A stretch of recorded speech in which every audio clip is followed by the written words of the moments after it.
comenzar con la sesión de la tarde. Vamos a tener un poco de música que va a durar hasta las 3 de la tarde, así que la música pronto dejará de acompañarnos. La primera conferencia de la tarde está a cargo de la doctora Frida Díaz Barriga Arceo.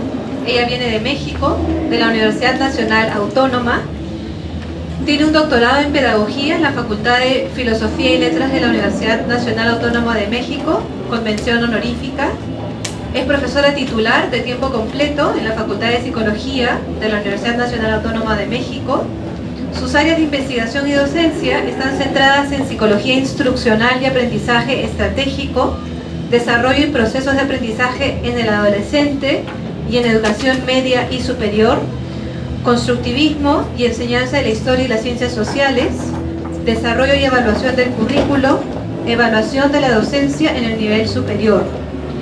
Entre sus cargos y experiencia profesional resalta el haber sido jefa del área de psicología educativa en la Facultad de Psicología de la UNAM, entre otras jefaturas y consultorías que ha realizado. Por su expertise en todo el tema de diseño instruccional y de metodologías de enseñanza, la doctora Frida Díaz se hace cargo esta tarde de la conferencia sobre didácticas, estrategias de aprendizaje en el marco de diseños curriculares por competencias. Entonces, sin más, les dejo con la doctora Díaz.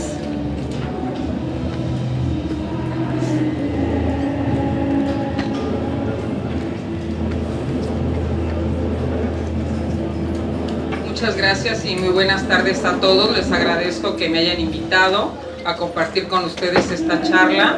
Quiero agradecerles también a los colegas que me antecedieron por sus excelentes conferencias. Me dio mucho gusto escucharlos y siento que pues encuentro mucho paralelismo, muchas inquietudes comunes en nuestros países latinoamericanos en torno al tema de competencias. A mí, pues ya se ha comentado, me ha tocado el cometido de trabajar con ustedes este tema de las estrategias para el desarrollo de competencias. Afortunadamente ya en los comentarios que han hecho tanto Diana como nuestro colega Rodrigo, como Teresa, pues ya han aparecido muchas de las cosas que marcan el tema de las competencias. Entonces, pues creo que varias de las láminas de mi presentación ya las voy a tratar de resolver rápidamente para sobre todo centrarme en algo que les quiero compartir, porque me parece a mí que eso es lo que siempre nos inquieta a los educadores.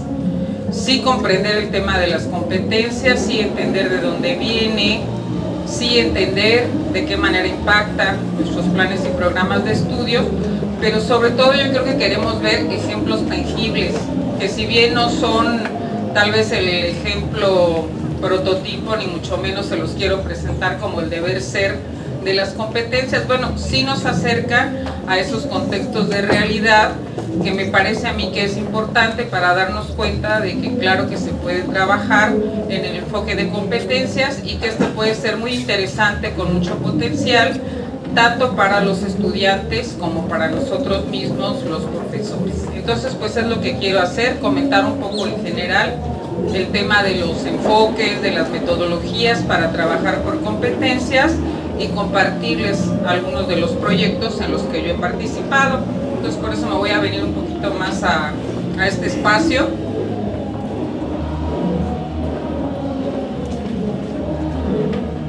Para desde aquí hacerles la presentación. Quisiera comentarles que bueno, esta presentación yo por supuesto la preparé para ustedes y en ese sentido se las quiero compartir porque bueno, pues soy consciente que a lo mejor todos los ejemplos que traigo no los vamos a poder ver a detalle en la charla, entonces pues es para ustedes, con mucho gusto quien la quiera consultar, para eso es, y mañana que tenemos la actividad de taller, pues es a lo que yo me quiero dedicar, a que veamos con más detalle los distintos ejemplos, pues para que se vea qué afinidad o qué sentido es que estas estrategias pueden tener para el tema de las competencias. Lo primero que quisiera recuperar, que ya ha sido planteado por mis compañeros, pues es que en el tema de competencias existe eso que se llama una polisemia, distintas maneras de entender lo que vamos a llamar competencias. No hay una única visión, no hay una sola manera de entender las competencias Y creo que eso por un lado pues es saludable, porque qué mal cuando las cosas se cierran solo a una mirada, pero también representa el problema de que podemos entender desde muchas formas lo que es el tema de competencias, y eso según lo que se ha investigado en el tema de profesores ante las innovaciones educativas, incluida competencias, pues ha manifestado que a los profesores nos cuesta trabajo, sí que nos cuesta trabajo entender de qué se trata el asunto de las competencias, ¿sí? Vamos a ver, y me parece que eso ya ha sido planteado también por mis compañeros, que en este tema de competencias pues podemos encontrar muchos paradigmas, muchas miradas, muchos autores, pero vamos a encontrar, y eso lo retomo de los autores que aquí estoy citando, pues que vamos a encontrar polos en un continuo, desde miradas muy reduccionistas, muy acotadas, muy cortas de lo que es el tema competencia, hacia miradas más amplias que tienen más potencialidad. Entonces, para algunos autores, sobre todo me parece a mí que ligados a las miradas originarias de competencia en el ámbito técnico laboral o desde una mirada más conductual, las competencias se pueden ver con esta manera de lo que se llama un saber hacer prescriptivo, muy rutinario, muy técnico, muy acotado, muy corto. Y yo creo que ahí es donde hay mucha crítica al tema de las competencias.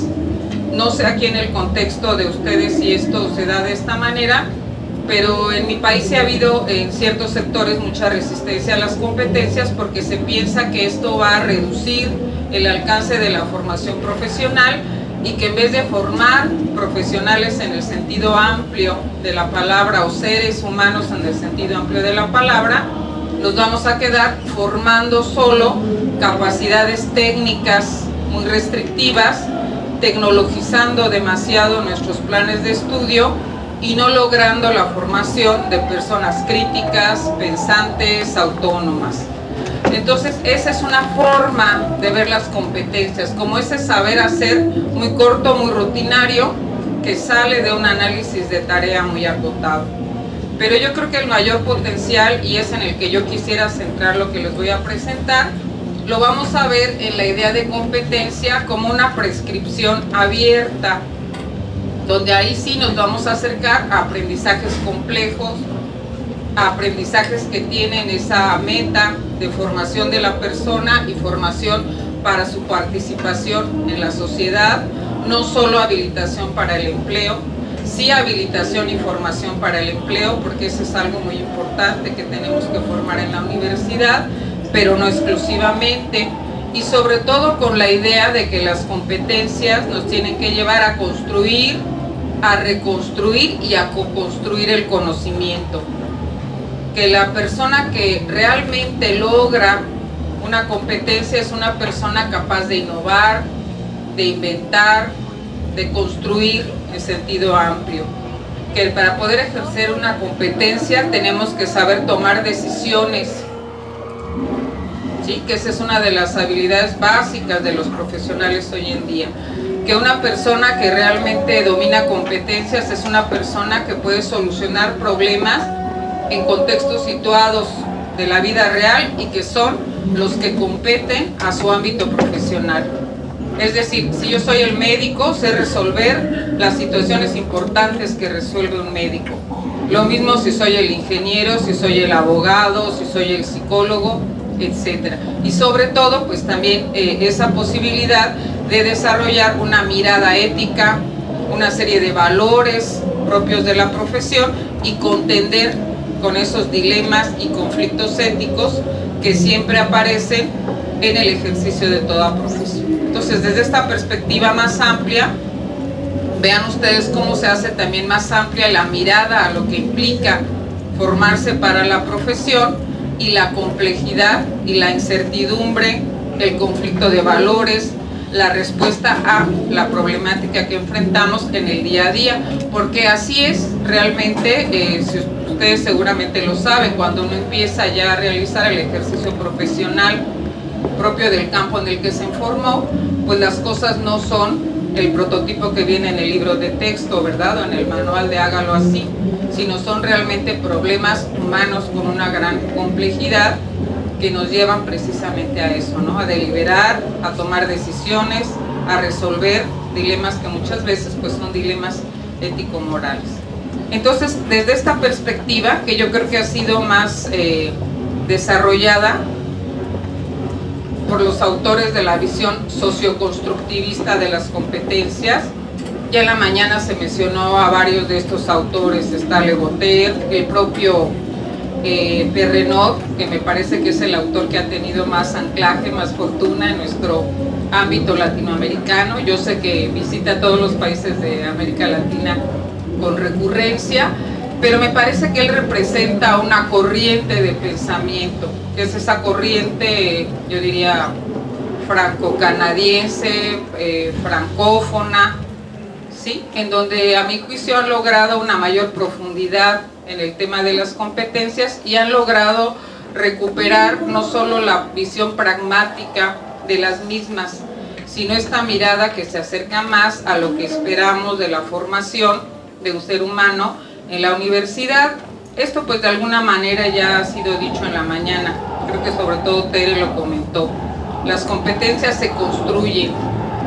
Si nuestra mirada de la competencia es transmitir la competencia en la lógica en la que transmitimos el conocimiento a través de una lección o de solicitar una lectura y hacer un examen, pues no vamos a lograr formar al alumno en competencias.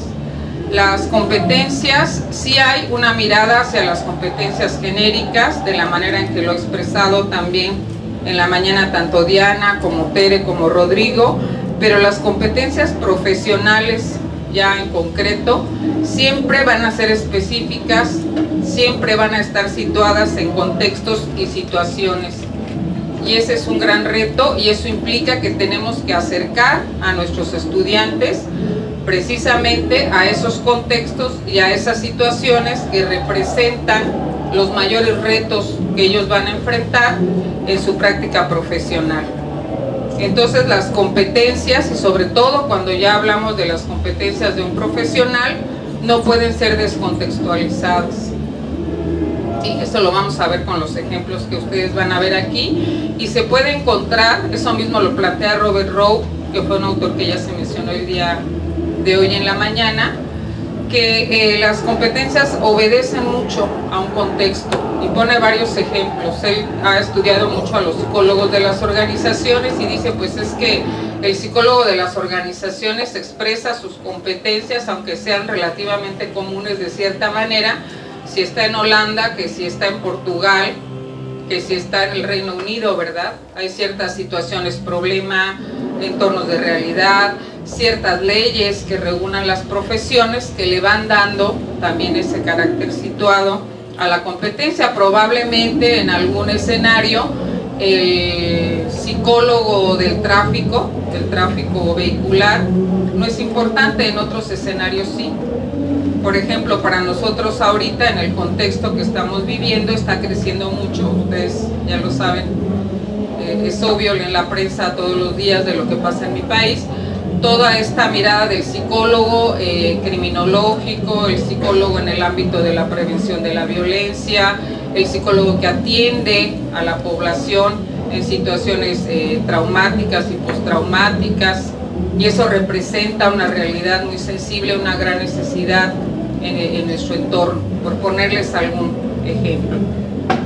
Vamos a partir también de la idea de que la formación de las competencias, aunque representen un saber hacer, porque eso sí es algo que a la vez que es una fortaleza, para otros es una debilidad del tema de competencias, siempre resalta en los modelos por competencias ese saber hacer. El acento está puesto en el saber hacer de la persona, pero fíjense que la idea es que ese saber hacer no sea como en la mirada restrictiva, una mirada rutinaria, tipo receta de cocina, que se ejecuta a través de la repetición, sino que tiene que ser una práctica y un saber hacer muy reflexivo. Yo espero que los ejemplos que traigo ustedes puedan ver por qué es importante la práctica reflexiva, porque si no, no va a haber autorregulación, si no, no se va a desarrollar el pensamiento crítico en los estudiantes, Si no, no se forma la capacidad de tomar decisiones.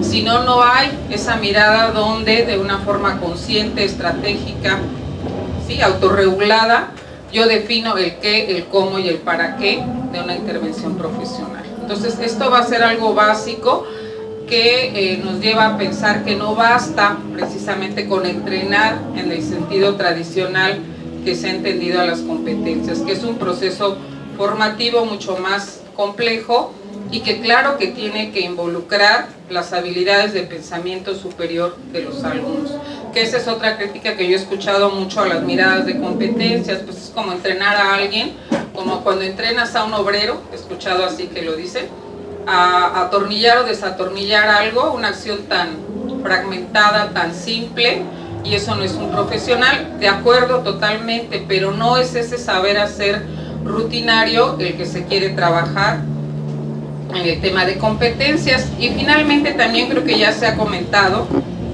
creo que ese énfasis lo dio Rodrigo, me parece, en la mañana, toda competencia es temporalmente viable. Yo me atrevo a decir que tal vez tiene un inicio, pero no sé si tenga un fin, ¿verdad?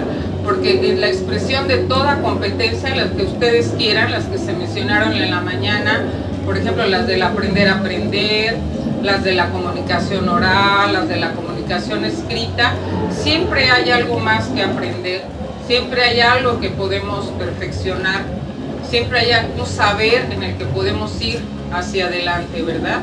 Entonces, por eso toda competencia no está definida ni cerrada de una vez por todas. Yo considero que incluso los expertos más connotados en el campo de conocimiento, los que han llegado, digamos, al top de la competencia, aún ellos son las personas que tienen esa sabiduría y ese buen tino de reconocer que siempre pueden estar todavía abiertos al aprender. Ya no recuerdo quién también de mis compañeros, creo que esa fue Tere la que dijo que cuando uno ya no aprende es porque ya está muerto, ¿verdad? Creo que ese es el sentido de esta explicación. Toda competencia es temporalmente viable y eso a mí se me hace algo muy bonito, muy interesante. Los seres humanos, esa es tal vez nuestra principal cualidad, ¿sí? Siempre estamos en un continuo proceso de aprendizaje. Incluso hoy en día la idea de competencias es que lo valioso de las competencias en parte lo vamos a aprender en el escenario educativo escolar, pero también hay aprendizajes muy valiosos que van a estar en los entornos reales, cotidianos, ¿sí? En los entornos informales también, lo vamos a ver a través de algunos de los ejemplos, y que los escenarios para aprender pueden ser múltiples. Entonces, pues eso le va a dar también mucha más riqueza al enfoque.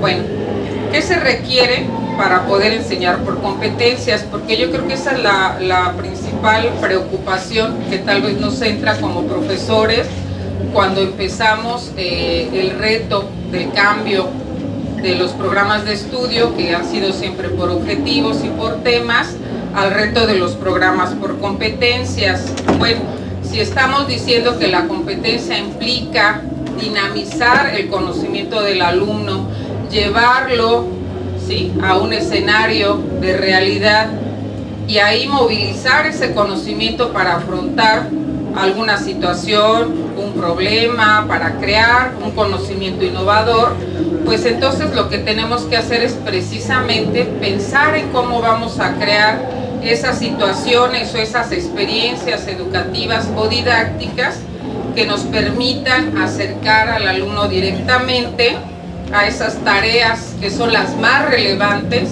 que caracterizan su campo de conocimiento. Y aquí podemos hablar de estudiantes, pero también si pensamos en la formación de los profesores por competencias, que ahí yo encuentro una importante tensión y una contradicción.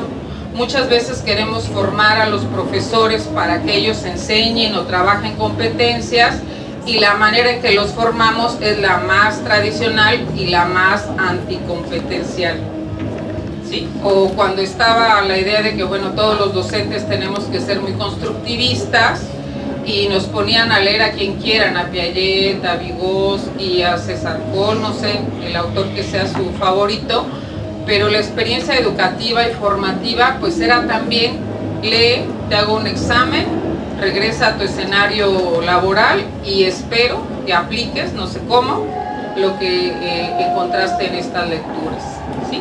Entonces, pues también la formación de los profesores debería ser congruente. Yo, por la experiencia que he tenido en el tema, pues sí que estoy convencida que uno no puede dar lo que no tiene, y que si uno no ha tenido en sí mismo la experiencia de aprender por competencias o de trabajar y entender y experimentar lo bueno, lo malo, lo complejo, lo interesante, los logros, y a veces también se me hizo muy honesto que Diana lo comentaba, también hay momentos difíciles donde uno siente que las cosas no se están haciendo bien y hay que regresar a repensarlas. Si uno no ha experimentado todo eso, pues cómo se lo queremos compartir al estudiante. Entonces, no sé, hoy vamos a ver algunos ejemplos de si trabajo con portafolios, si hago una monografía digital, si creo un entorno personal para aprender, si hago un caso de enseñanza, si hago un ABP, sí, pero nosotros también, me parece que es parte de nuestro compromiso como profesores, pues tenemos que haber experimentado esas metodologías, ¿verdad? Eso a mí me parece clave para poder trabajarlo con nuestros alumnos. Y también lo comentábamos, fíjese, hoy en la comida, en una charla muy interesante con los colegas, que hoy en día a los profesionales en formación o en servicio, cada vez más las experiencias ya de educación continua, de educación para el trabajo, pasan por el tema de competencias, incluso la selección de las personas cuando van a ocupar un puesto laboral, o la selección de los estudiantes cuando van a ingresar a un posgrado, cada vez más se hace por competencias, ¿sí? La entrevista es por competencias, no es de que me platiques y veo que dices que hiciste, sino ahí mismo en la entrevista se explora realmente dominando esas competencias, cuál es ese saber hacer con conocimiento, con experiencia, con reflexión que puedes demostrar, ¿sí? Entonces, por eso es que el tema me parece que trasciende por un lado el ámbito universitario, y cada día más va hacia el ámbito de esa educación continua para la vida, para el empleo, de esa formación para el posgrado y la investigación, ¿sí? Va a ser muy importante también que las personas en esas situaciones o experiencias aprendan realmente a movilizar esos recursos, porque yo puedo tener un amplio conocimiento del tema que ustedes quieran, del que les guste. A lo mejor por uno de los ejemplos que aquí vas a ver, tal vez yo me sé al revés y al derecho todo el tratado, ¿de qué será? Toda la información habida y por haber de lo que son los derechos humanos, todos los tratados y reglamentación que hay en mi país acerca de los derechos humanos en el tema del trabajo infantil. Y me aplicaron un examen y me saqué un espléndido 10.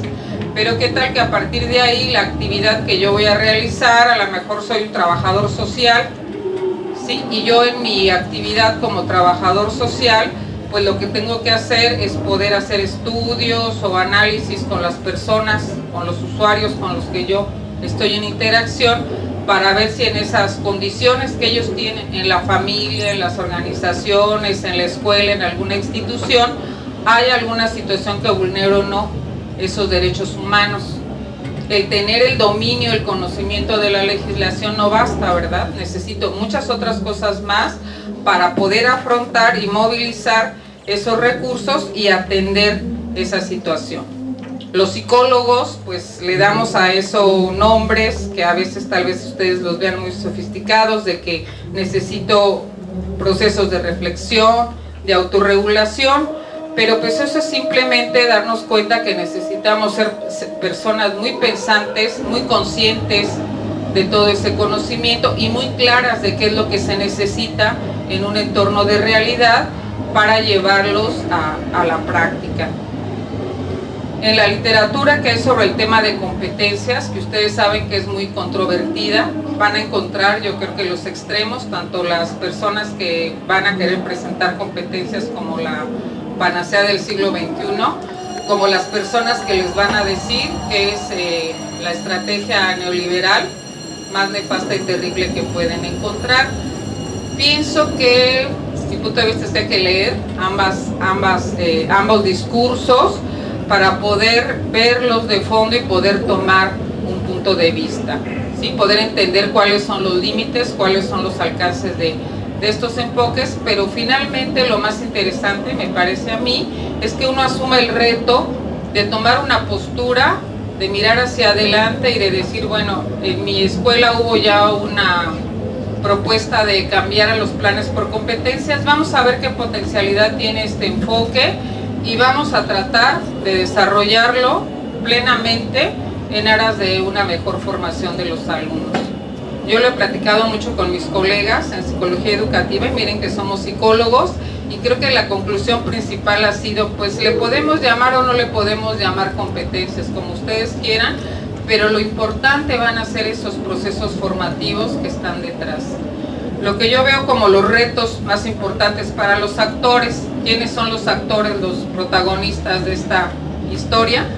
Pues desde mi punto de vista, los estudiantes y los profesores, porque son los que van a recibir el mayor impacto, los que van a recibir la mayor demanda de estos enfoques, y pienso que finalmente pues hacia ahí deberíamos enfocar mucho nuestras propuestas.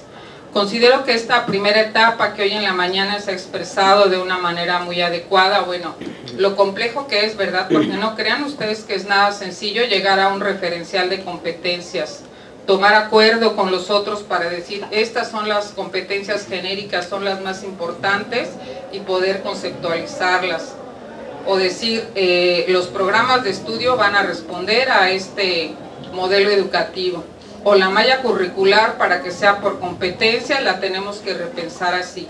Esas son decisiones muy difíciles y se decía en la mañana, decisiones políticas, no solo educativas, pero a veces creo que nos quedamos pensando que con que eso lo resolvamos, lo demás se da.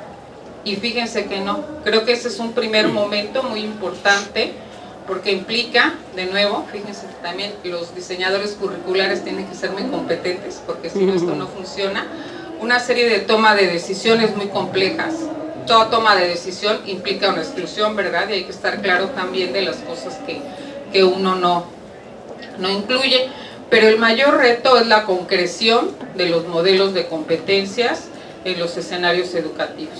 Eso es en donde van a encontrar ustedes el enorme reto. En los profesores, sobre eso hay muchos estudios también, afortunadamente, de qué pasa con los profesores frente a la innovación, cuándo sí están dispuestos y cuándo no a innovar, pero los mayores cambios son nada más y nada menos en sus concepciones y en sus prácticas educativas. Y cuando son cambios tan importantes como este de competencias, por supuesto que van a incidir pues en el corazón de su identidad docente, y en todas esas prácticas socioculturales se configura la tarea del profesor. Entonces el cambio no es menor y no es nada más cuestión de decirle, el programa de estudios cambió a competencias, aquí está tu nuevo currículum, te damos un curso de 10 horas y el próximo año escolar prepárate, porque desde el primer lunes de clases ya tienes que enseñar competencias, ¿verdad? Eso ya se ha visto que no es posible. Y en los alumnos, bueno, la reflexión metacognitiva y la autorregulación del conocimiento. Yo espero que en los ejemplos que veamos, pues ustedes vean cambios en nuestros estudiantes, porque me parece que muchas veces nos vivimos quejando del alumno. No sabe escribir, no tiene buena ortografía, no sabe buscar, solo corta y pega, no está motivado, etcétera, etcétera, etcétera. Y hay que entender que todos esos no tienen buenas habilidades para el estudio y demás. Entonces hay que entender que todos esos son procesos de aprendizajes que tienen que darse en contexto y que tienen que ser explícitos. El trabajo por competencias le apuesta mucho a las habilidades de autoestudio del alumno. En la mañana se comentaba también, porque la idea es que parte del peso académico curricular sea en el escenario de aula, con la intervención del profesor, pero hay un peso importante también de trabajo y estudio independiente en el alumno. Y ahí es donde muchas veces pues el alumno lo dejamos, como se dice allá en México, muy descobijado, y eso no permite que se concreten los modelos de competencias. Ahora bien, ¿por qué es fuerte el cambio en competencias? porque sí es un cambio fuerte y creo que es lo primero que tenemos que reconocer. No solo es un cambio en, ¿qué les diré?, en los temas y la bibliografía y etcétera, es un cambio, los autores que están en el campo de la didáctica les dirían que es un cambio en el proceso de transposición didáctica. Ustedes me dirán qué es eso. Pues de una manera sencilla, el proceso de transposición didáctica, pues ese proceso es el proceso en el que los profesores hacemos una transformación, un ajuste, una elaboración en el conocimiento para poder plantearlo como un conocimiento a enseñar, ¿sí? Para poder decir de qué manera voy a acercar a los estudiantes que se están formando para una profesión en el contexto de la educación superior, al saber propio de los profesionales de su campo. ¿Qué hago? ¿Qué tengo que hacer? ¿Cómo voy a establecer yo, digamos, esas reglas del juego, esos materiales, esas experiencias para acercarlos a este tema? Y es difícil por lo que vamos a explorar aquí. Yo aquí recupero mucho, son ideas precisamente de estos autores, de Denyer, de Le Botter, de Joner, todos ellos, acerca de que el proceso de transposición didáctica cambia en su punto de partida, en el proceso educativo, en los enfoques didácticos y en la forma de evaluar, en todo el acto educativo, en pocas palabras, ¿verdad? Hay un cambio que se va dando de fondo.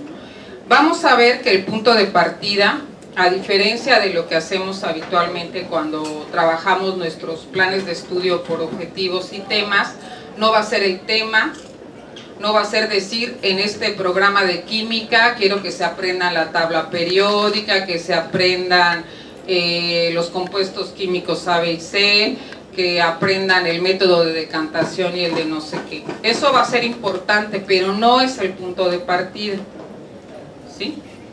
El punto de partida, si lo que yo quiero es formar personas que puedan después enfrentar esos grandes retos a los que los va a acercar su ámbito profesional, pues es pensar cuáles son esas situaciones sociales, profesionales o incluso académicas que son relevantes en contexto, que en este espacio educativo, llámenle módulo, llámenle asignatura, llámenle experiencia educativa, porque también ahí los nombres se han intentado cambiar para darles más significado, va a lograr el alumno. ¿Qué es lo que va a lograr aquí? Consolidar o avanzar. ¿Pero a qué lo voy a acercar? ¿Sí? Y entonces, en función de definir esas situaciones que son relevantes y en contexto, entonces sí pienso en los contenidos que son importantes para que sean objeto de estudio, de dominio, de conocimiento de los estudiantes. Pero el punto de partida no es el tema, no es la bibliografía, ¿sí? Como lo hacemos cuando pensamos nuestros otros programas. Esto yo he visto que es difícil, nos cuesta, fíjense, trabajo pensar, bueno, ¿y cuáles son las situaciones que enfrenta el profesional de la medicina, de la odontología, del derecho, el diseñador gráfico, el filósofo, etcétera? Porque eso nos va a hablar de su identidad y del sentido último social de su profesión, de los objetos de estudio.